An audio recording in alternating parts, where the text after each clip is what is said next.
जय श्री कृष्णा। महाभारत क्यों आवश्यक है, क्यों महाभारत हुआ? कहते हैं कि जो यहाँ अपने आप को धर्मात्मा बताते हैं, धर्म का पथ का बहुत बड़ा पथिक अपने आप को साबित कर देना चाहते हैं,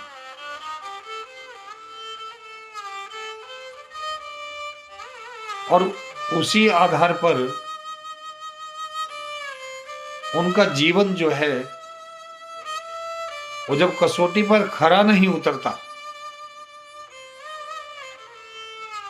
तो महाभारत शायद आवश्यक हो जाती है, महाभारत जरूरी हो जाती है, महाभारत होना जरूरी हो जाता है।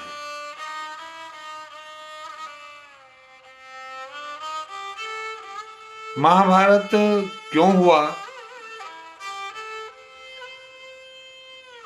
तीन व्यक्ति ऐसे हैं, तीन महारथी ऐसे हैं, तीन महावीर ऐसे हैं, मूलतः जिनकी वजह से महाभारत भगवान को करनी पड़ी।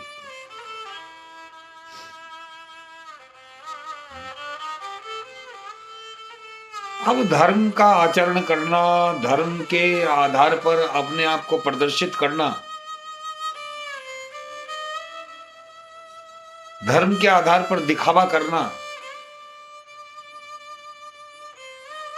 क्या इससे धर्म की रक्षा होती है? क्या धर्मात्मा बन जाता है? क्या धर्मात्मा की श्रेणी में वो खड़ा हो जाता है?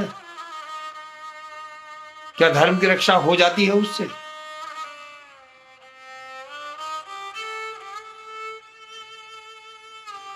संभव नहीं है कि धर्म की रक्षा हो पाए।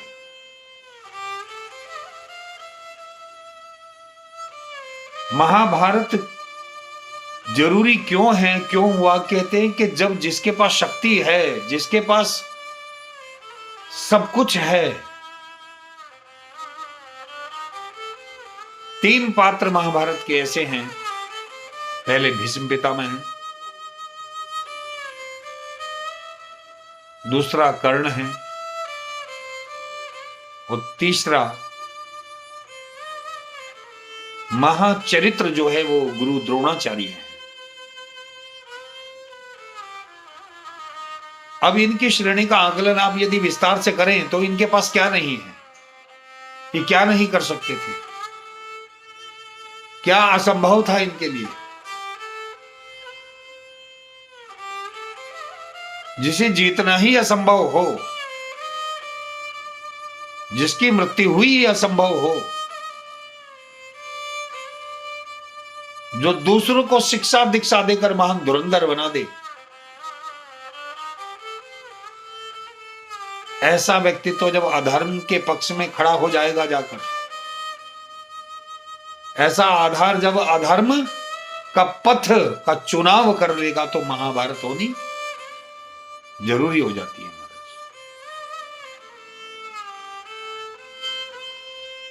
महाभारत होनी जरूरी हो जाती है।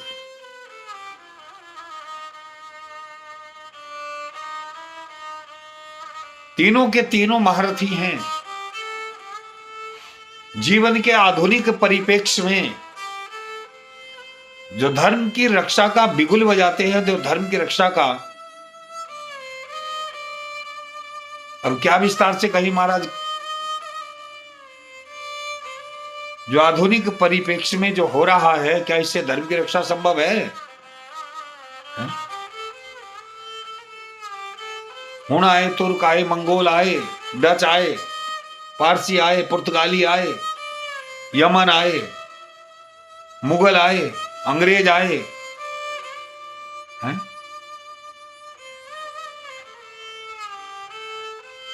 जब यहां संत नहीं थे, जब यहां भगवान नहीं था,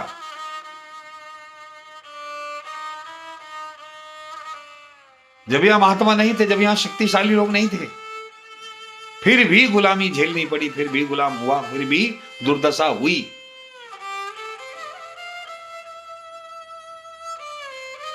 अभी अभी जो चल रहा है तो कितना दुखदाई है, हृदय को कष्ट देने वाला है। कौन सा आधार इस धर्म को बचाने में सक्षम होगा?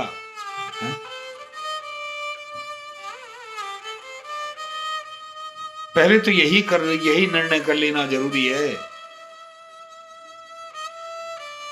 अब ऐसी सौगंध, ऐसे नियम, ऐसा पथ चुन लेना कि आप धर्म का साथ ही ना दे पाओ, आप धर्म के संग खड़े ही ना हो पाओ,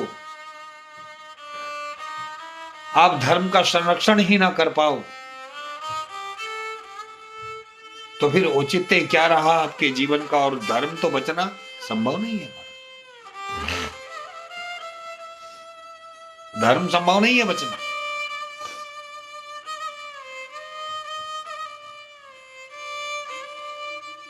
कितनी दुर्दांतता और कितना विवक्षित तरीके से जो है वो अत्याचार हुए हैं और हो रहे हैं। कोई शक्तिशाली है, जिसके पास शक्ति है, कोई शक्तिशाली है, तो दिखाने का पूरा मौका है हमारा, दिखाओ।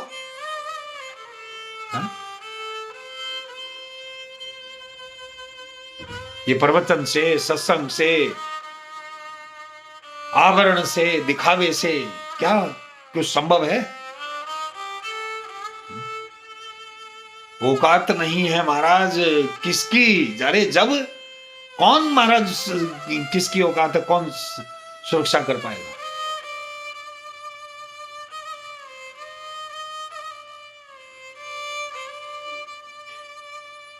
हस्तिनापुर में धर्म धुरंधर भीष्म पिता में महान पराक्रमी, महान योद्धा, महावीर, जो अपने नेत्रों के सामने इतना बड़ा अधर्म देखे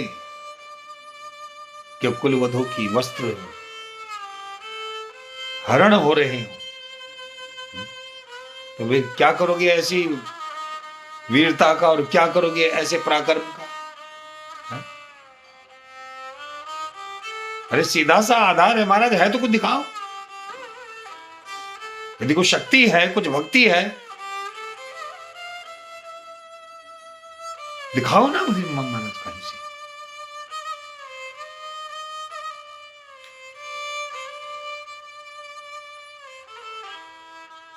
इतने बड़े बड़े महात्मा तीनों, इतने बड़े बड़े चरित्र, इतने बड़े बड़े महान पराक्रमी,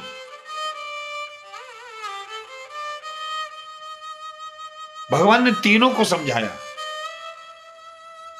भगवान ने तीनों को आगाह किया। परमात्मा, परमेश्वर, योगेश्वर श्री कृष्ण ने तीनों को आगाह किया कि हो सके तो, संभव हो सके तो आप ये पथ छोड़ दीजिए।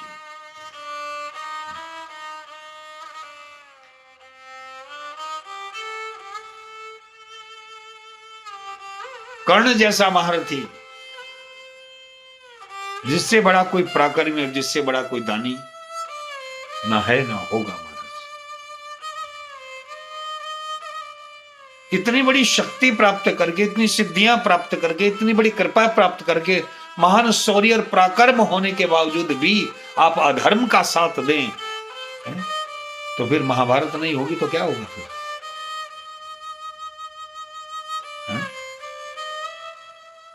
अब जिस आधार से पाप बढ़ेगा, जिस आधार से पाप बढ़ता जाएगा, उस आधार से महाराज केवल दिखावे से काम चलेगा।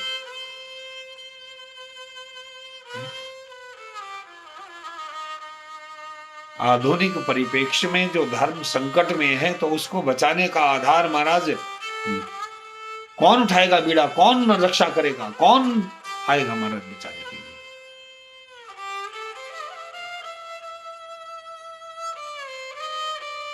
ये सनातन का सिद्धांत है। भगवान तो कहां, इस जीवात्मा सभी जीवों में वास करता है। जब तक उसे कोई भक्ति करके, तप करके प्रकट नहीं करेगा, तो कहां से आएगा भगवान? है? जितने भी सिद्ध साधक हुए हैं, उन सिद्ध साधकों का प्रमाण है उनकी भक्ति, कि जब जब उन्होंने प्रचंड भक्ति की है तो उन्हीं के अंदर से वह एनर्जी निकलकर सामने ब्रह्म के रूप में, परमात्मा के रूप में प्रकट हुई है। कौन करेगा प्रकट? क्या सत्संग से, प्रवचन से, कथा से, कीर्तन से, नाच से, नचाने से है? प्रकट हो जाएगा, रक्षा हो जाएगी। विधर्मी लोग, धर्म परिवर्तन करवाने वाले,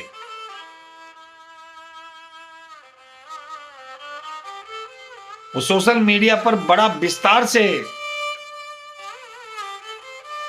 व्याख्या करते, बड़ा विस्तार से वर्णन, बड़ा विस्तार से समझाते हैं लोगों को। सोमनाथ का मंदिर तोड़ दिया गया तो सोमनाथ ने महाराज अपनी रक्षा नहीं की, पुजारियों को वहां लेटा कर मार दिया गया। भगवान तो रक्षा करने के नहीं आए। कहां गए थे भगवान उस समय? काशी विश्वनाथ के मंदिर को ध्वस्त कर दिया गया, तोड़ दिया गया। कहां थे भगवान उस समय?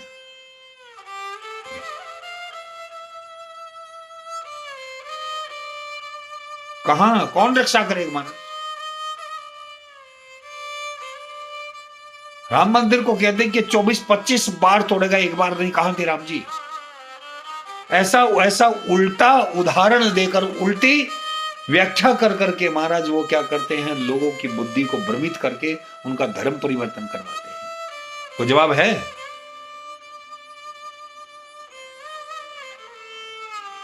ये साधना का विषय है। जब भगवान अपना मंदिर नहीं बचाया, जब भगवान अपना शिवलिंग नहीं बचाया, जब अपनी मूर्ति नहीं बचा पाया, तो तुम्हारी रक्षा करेगा वो? ऐसा उल्टा सीधा भ्रम डालकर वो धर्म परिवर्तन करवा रहे हैं।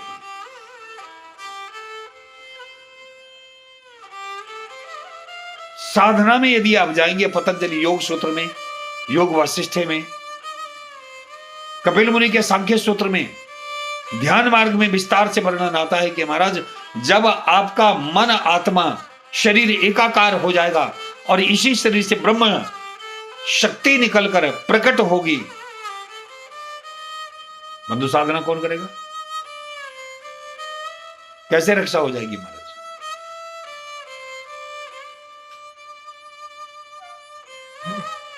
अब सब जो है वो अपनी अपनी ढपली, अपना अपना राग लिए बैठे हैं।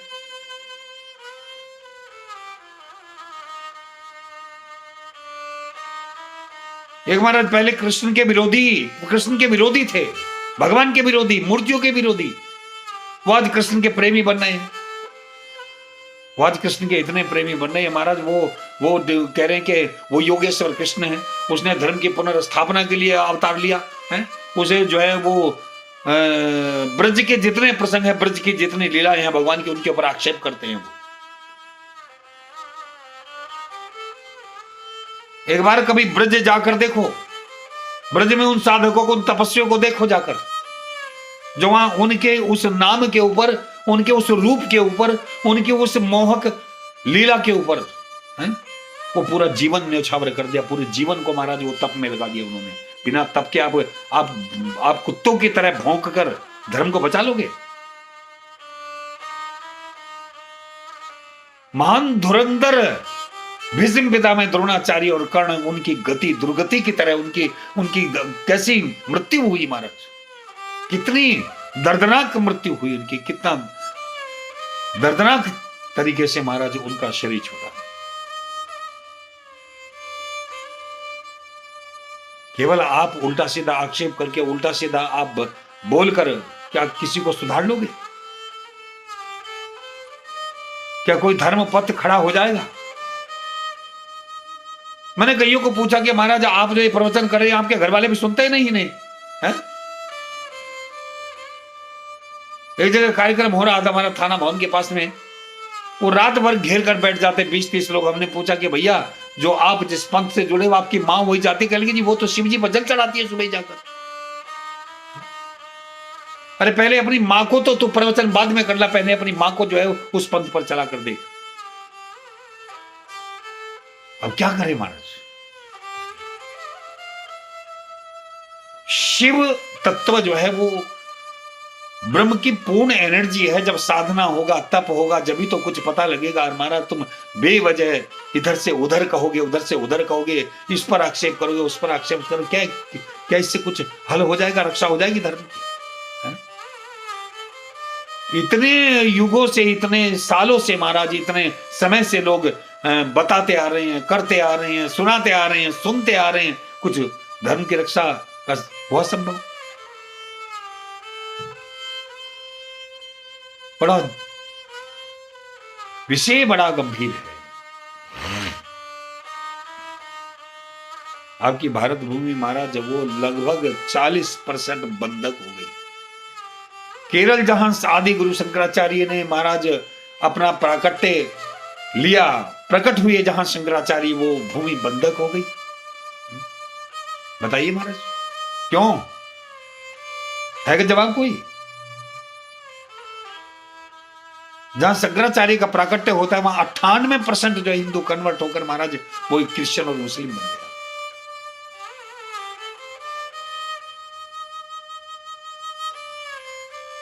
जिस भूमि पर इतना बड़ा आधार प्रकट होता है, एक बड़ी दिशा देने वाला आधार प्रकट होता है।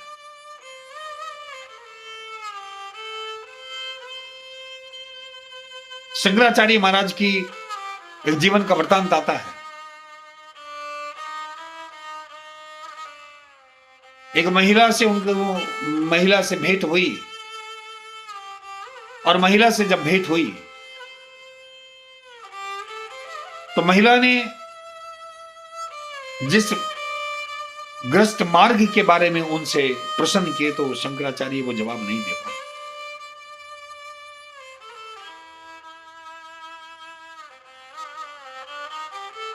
उसके प्रश्नों के उत्तर खोजने के लिए उन्हें रुक गए, मार्ग में वहीं रुके और वहां से पीछे लौटाए, साधना की, तप किया, वो रहस्य जाना, और जानकर फिर वो रहस्य जानने के बाद में उन्होंने वो पूरा,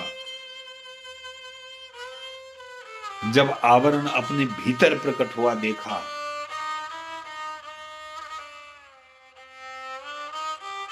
अरे जब तक जो है शक्ति का पूरा प्राकट्य आपके अंदर नहीं होगा तो आपका प्रवचन, जब तक शक्ति आपके मुख से नहीं बोलेगी, जब तक आपका प्रवचन, आपकी कथा, आपका संकीर्तन वो अधूरा है, कोई प्रभाव किसी पर नहीं होने वाला है।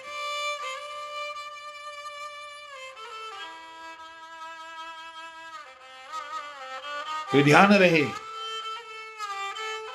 अब धर्म की बचाने की जिम्मेदारी तो महाराज वो परमात्मा की है। बस इतना आप समझ लीजिए कि जो करेगा भगवान करेगा। अरे महाराज इतनी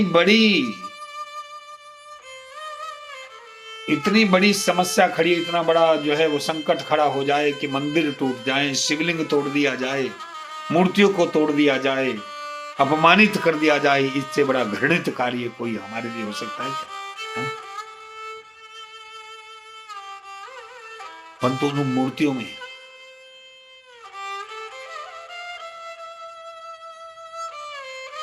शक्ति जो है वो कौन प्रकट करेगा? कौन तपस्या करेगा? कौन तप करेगा? कौन साधना करेगा? कौन भक्ति करेगा? ये बड़ा कठिन विषय है।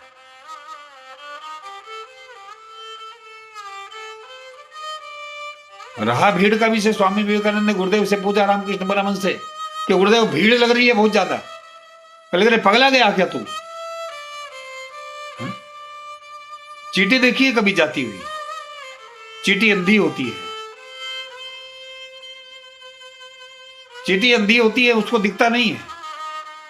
वो अपने पीछे के मल द्वार से एक रस छोड़कर जाती है, जो पीछे से चींटी आ रही है वो उस रस की सुगंध से उसके पीछे पीछे जाती है।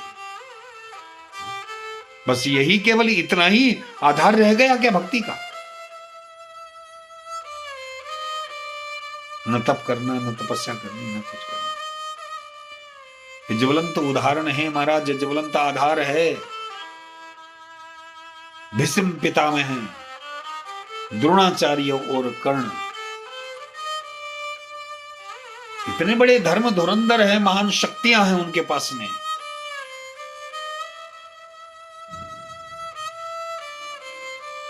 परंतु जो धर्म के साथी बने, जो धर्म के पथ पर थे, तो भगवान उनके सामने, उनके साथ में खड़े हो गया, उनके रथ के रथी बन गया कर, उनके रथ के रथी बन गया कर।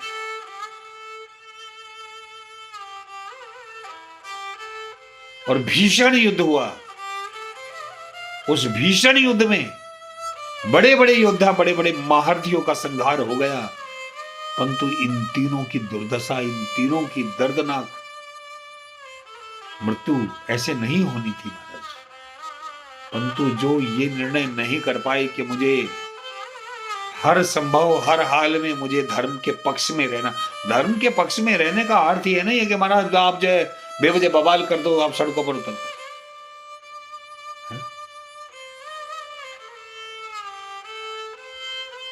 साइंस का एक रूल है, एक नियम है महाराज।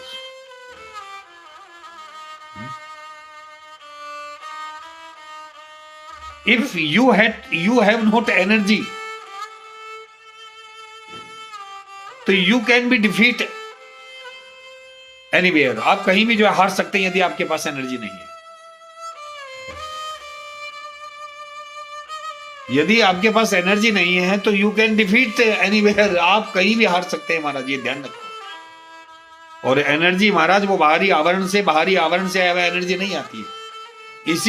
इसी एनर्जी को ही वेदों में हवि कहा गया है। इस ब्रह्मांड में हवि, जिसको पॉजिटिव एनर्जी कहा गया है, पॉजिटिव एनर्जी यदि नहीं ज्यादा होगी तो पापकारी, विनाशकारी, दुष्ट शक्तियां, नकारात्मक शक्तियां हावी हो जाएंगी महाराज, नहीं रक्षा हो पाएगी।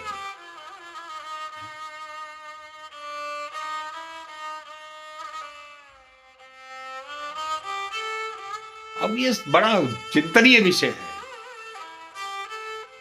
बड़ा चिंतनीय विषय है महाराज।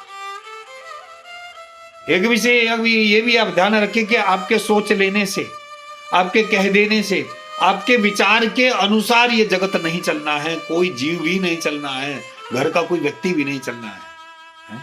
आपका विचार जब तक धर्म का विचार नहीं होगा, आपका चिंतन जब तक धर्म का चिंतन नहीं होगा, आपकी सोच जब तक धर्म की चिंतन, धर्म का विषय नहीं होगा, तो तब तक महाराज आपकी बात कोई सुनेगा नहीं। उद्धव बड़ा ज्ञानी था, भगवान ने उसको ब्रज में भेज दिया, जा गोपियों को एक बार दर्शन, गोपियों से एक बार मिल जाओ, उन्हें ज्ञान दे दो। जब चलने लगा तो भगवान ने अपना पटका दे दिया। कह लगी यो क्यों दे रहे हो? अरे काहे दे रहे हो उसको? मोह क्यों? मैं क्या करूंगा उसको? अरे पटका लेकर जा महाराज, इसकी सुगंध से उन्हें कुछ मूर्छा टूटेगी, वो तेरे से बात करेगी, नहीं तो तेरे से बात भी नहीं करेगी। यहां तो केवल उसकी आवश्यकता है जो धर्म की वेदी पर अपना सर्वस्व अर्पण कर दे। धर्म की वेदी पर अपना सर्वस्व धर्म अर्पण कर दे तो महाराज फिर धर्म की रक्षा संभव है। और धर्म की वेदी पर जिसने अपने आप को अर्पण कर दिया वो इतिहास बन गया, कथा बन गया। तो ध्यान रखें।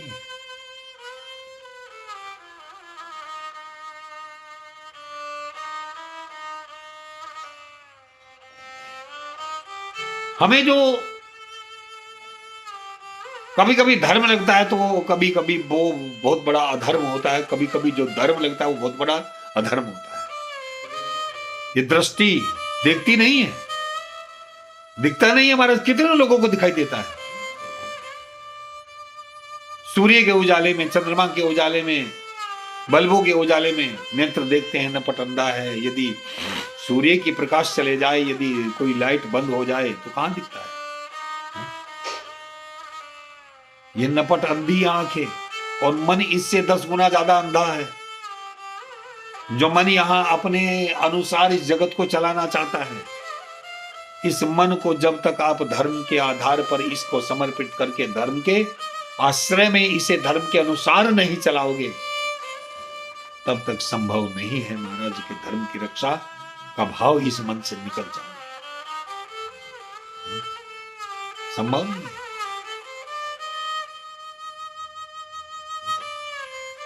धर्म की रक्षा का आधार शक्ति प्रकट हो, हवि प्रकट हो, नकारात्मकता से ज्यादा आपकी शक्ति हो जाएगी। अभी कोरोना आया, सीधा सा वही उदाहरण है हमारा। डॉक्टर, मास्टर, संत, महात्मा सब कहां चले गए थे सब? थी शक्ति किसी के पास?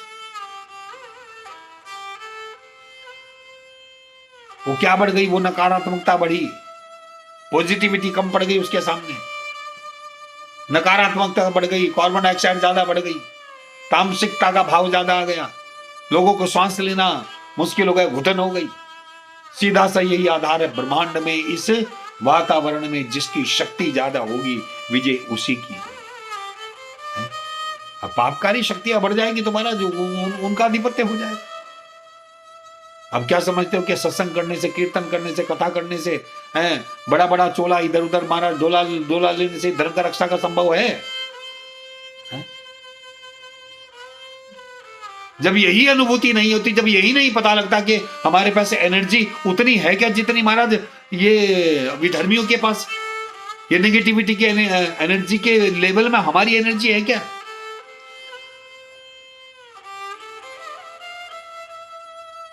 अरे महाराज, जिसको यही नहीं पता कि महाराज हमारी शक्ति इस बैलेंस में है भी या नहीं, बच भी पाएंगे या नहीं बच पाएंगे।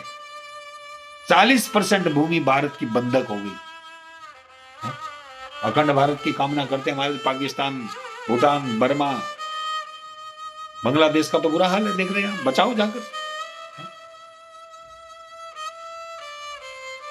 एक बार कोई हमारा कोई जिसके दर्शन से कल्याण है, मजबूरी बस कहना पड़ता है, जिसके दर्शन से कल्याण, एक बार वहां दर्शन करवा दो उन्हें जाकर, उनकी बुद्धि सही हो जाएगी। एक बार कोई जटाधारी को चमत्कारी महाराज वहां ले जाओ जाकर, उनका कल्याण हो जाएगा। वो दुर्दांतता हो रही है महाराज गरीब छोटी छोटी बच्चियों के साथ में।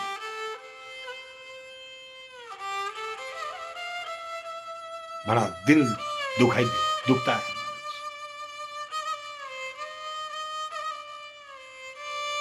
जब ये भी नहीं, बाबा से ये नहीं पता है कि हमारी सकारात्मकता कितनी बड़ी है, हमारे पास कितनी ऊर्जा है, वो ऊर्जा हमारे को बचा पाएगी, हमारे धर्म को, हमारे इस सनातन को बचा पाएगी, नहीं बचा पाएगी। जब ऊर्जा का ही भान नहीं है तो महाराज जी फिर क्या होगा?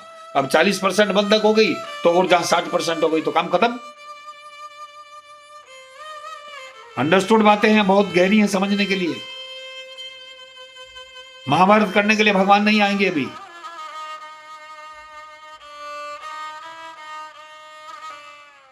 ध्यान रखो।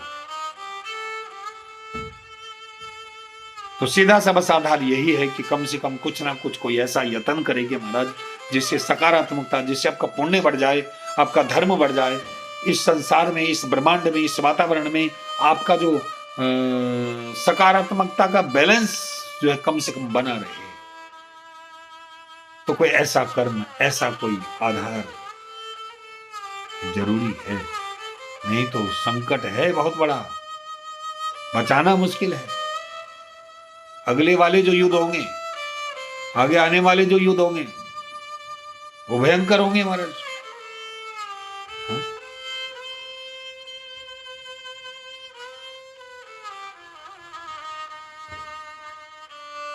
ऐसा कोई आधार हो, ऐसी तपस्या हो, ऐसा कोई कर्म हो, ऐसा कोई सत्कर्म हो कि जिससे इस वातावरण में सकारात्मकता बढ़ जाए। और जब तक बढ़ेगी नहीं सकारात्मकता, जब तक आपकी पुण्य की शक्ति बढ़ेगी नहीं, तो तब तक धर्म की रक्षा संभव नहीं है। 40% बंधक हो गया, 60% बंधक होने पर महाराज पूरा खेल खत्म हो जाए। तो इसलिए निर्णय करो कि महाराज हम धर्म के पथ में हैं या अधर्म के पथ में हैं। क्या भीष्म पितामह धर्मात्मा नहीं थे? क्या गुरु द्रोणाचार्य जिन्होंने महाराज 5 पांडवों को धर्म इतना बड़ा धुरंधर महापराक्रमी बना दिया, वो धर्म धारी नहीं थे? कर्ण महारथी था, परंतु महाराज वो अपने आप को धर्म के पक्ष में खड़ा नहीं कर पाए, निर्णय नहीं कर पाए, विरोध नहीं कर पाए धर्म। तो शक्ति भी हार जाती है कब? जब वो अधर्म के साथ खड़ी होती है। धर्म को बचाना है तो इस ब्रह्मांड का, वातावरण का, इस ब्रह्मांड का, इस वातावरण का पुण्य सकारात्मकता जो है वो ज्यादा से ज्यादा बढ़ जाए, वो हवी ज्यादा से ज्यादा इसी ब्रह्मांड में व्याप्त हो जाए तो धर्म की रक्षा हो जाएगी। जय श्री कृष्ण।